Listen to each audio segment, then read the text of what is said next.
In today's video, I'm making a tall hat box. I have been creating a costume of the Old Testament high priest, which includes a very special hat. It's sort of tall. I will be using wallpaper samples to cover the box. I got some expired wallpaper sample books from my paint store. The papers are great for craft projects such as decoupage boxes. I have used some papers in doll houses as well, and I have used some papers in my card making. I love to recycle things. I wanted to cover up the floral print of the box because the floral print is just not suitable for a masculine high priest hat. I chose this gold metallic sample collection because I thought gold was a more suitable color for this project. I could not expect to find enough of a single pattern to cover the whole box, so I chose papers that have similar color and textures. I cut each paper in half to create panels to go around the box sides. I arranged the papers in a repeating pattern to mix them up.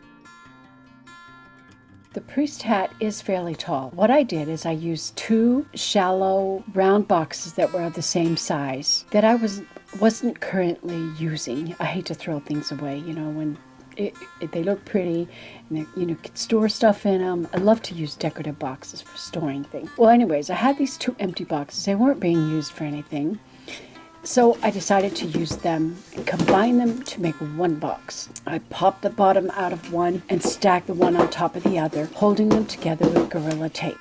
The tape was black, so I painted it over with white. Even though the wallpapers are fairly thick, I didn't want to take a chance of the strong black color peeking through the papers. The wallpaper samples have some thickness to them, so I did not want the papers to come all the way up to the very top of the box, or the lid would no longer fit. The lid fit fairly tightly as it was, and I didn't want to have to remake the lid to be a larger size. So I used a white paint to cover up the floral print on the top and at least 1 inch of the box, including the top rim and the bit of floral paper where it was folded over to the inside. I also painted the very edge, the very rim of the lid, and the inside where the floral papers were inside the cover, leaving it completely white inside.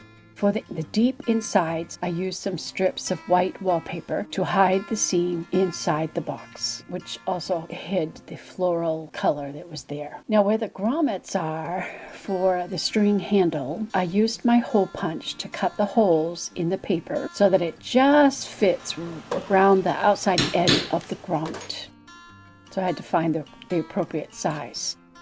I used tacky to adhere the papers to the box, overlapping the previous paper. I know that some wallpapers have a sticky back and just need to be wet to glue, but I didn't trust that process. I feel quite comfortable using tacky glue for all my crafting projects. It's an all-purpose glue that dries on the skin so your hands don't become sticky while working on a project. There's nothing more frustrating than trying to do something with sticky hands. I apply the glue very thinly. I clip the edges where I plan to fold over the paper's ends. That helps the paper conform to the circle.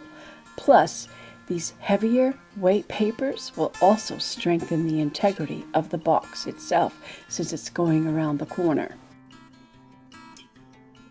I was not so concerned with the look at the bottom of the box, but the top cover of the box would be much more visible, so I needed to find a way to make it look good since I'll be using different papers. First, I used 2-inch wide strips to go around the outer edge of the rim, of the outside edge of the box. They're laid right up against the bottom edge of the rim and only fold over onto the top of the box.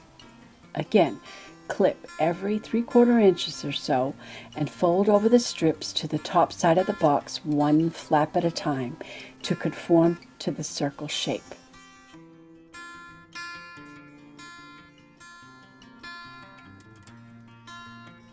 Tracing the curve.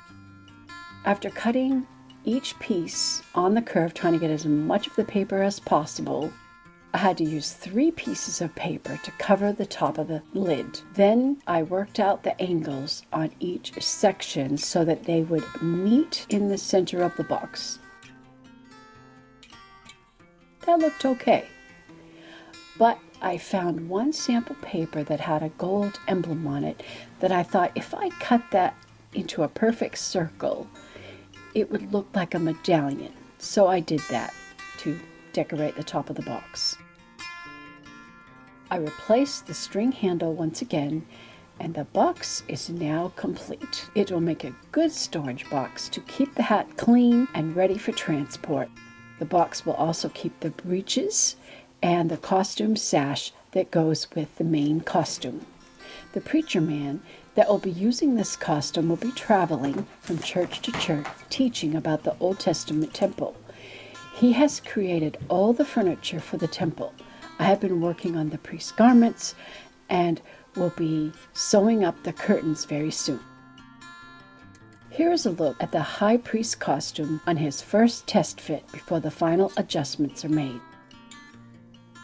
A hat box can be made out of regular cardboard, which I will demonstrate in a future video because I do have one Victorian costume hat in my collection of costumes that will not fit into any hat box that I currently have. I need a much wider box because the rim is so large. I'm sure I will be using much different floral wallpapers and some decoupage clip art to design that box to reflect the Victorian style. I cannot guarantee when I will get to that project because as usual, I already have many projects ongoing currently. I hope you got something out of this video. If so, please give me a thumbs up and subscribe to see more of my creative projects. All my content is organized in various playlists so you can find the help that you need on your project. Thanks for watching.